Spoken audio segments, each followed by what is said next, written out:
মঙ্গলবার নির্বাচন ভবনে কানাডার হাই কমিশনার অজিত সিং এর সঙ্গে বৈঠক করেন প্রধান নির্বাচন কমিশনার এএম নাসির উদ্দিন। এই সময় নির্বাচনের সার্বিক প্রস্তুতির পাশাপাশি ব্যালট প্রকল্পের কানাডার সহযোগিতা নিয়ে আলোচনা হয়। জানিয়েছে আমাদের প্রস্তুতির বিষয়টা। প্রশ্নের জবাবে সিএসি জানান, বিগত ৩ নির্বাচন বৈধ বলা বিদেশি পর্যটকদের ত্রয়োদশ জাতীয় নির্বাচন পর্যবেক্ষণের সুযোগ দেওয়া হবে না। যে সমস্ত পর্যবেক্ষক গত ৩টা নির্বাচনকে সার্টিফিকেট দিয়েছে যে খুব সুন্দর নির্বাচন হয়েছে, অ্যাকসেপ্টেবল ক্রেডিবল নির্বাচন হয়েছে, তো তাদেরকে কি আমাদের নেওয়া উচিত?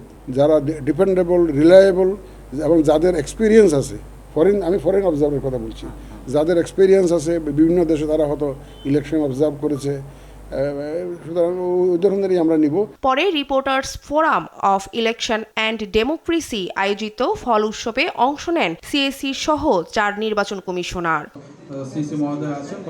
এই সময় সিএসি বলেন, নির্বাচনের সঙ্গে জড়িত সবার ভাবমূর্তি ফিরিয়ে আনতে সুষ্ঠু, গ্রহণযোগ্য ও স্বচ্ছ নির্বাচনের বিকল্প নেই। ভোটের সাথে সম্পৃক্ত যারা থাকবেন তাদের কাছে আমার একটা আবেদন থাকবে আপনাদের মাধ্যমে। আমরা সবাই মিলে কিন্তু ৯১ সালে একটা অত্যন্ত সুষ্ঠু নির্বাচন উপহার দিয়েছি জাতি, ৯৬ সালে দিয়েছি, ২০০১-এ দিয়েছি, এখন কেন পারবো না? এই ভাবমূর্তি পুনরুদ্ধারের জন্য এইটাই হচ্ছে সুযোগ।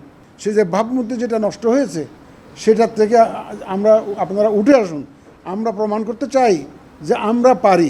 ভোটের দিনক্ষণ চূড়ান্ত হয়নি জানিয়ে তিনি বলেন, ভোটাধিকার নিশ্চিতে সার্বিক প্রস্তুতি নিচ্ছে নির্বাচন কমিশন।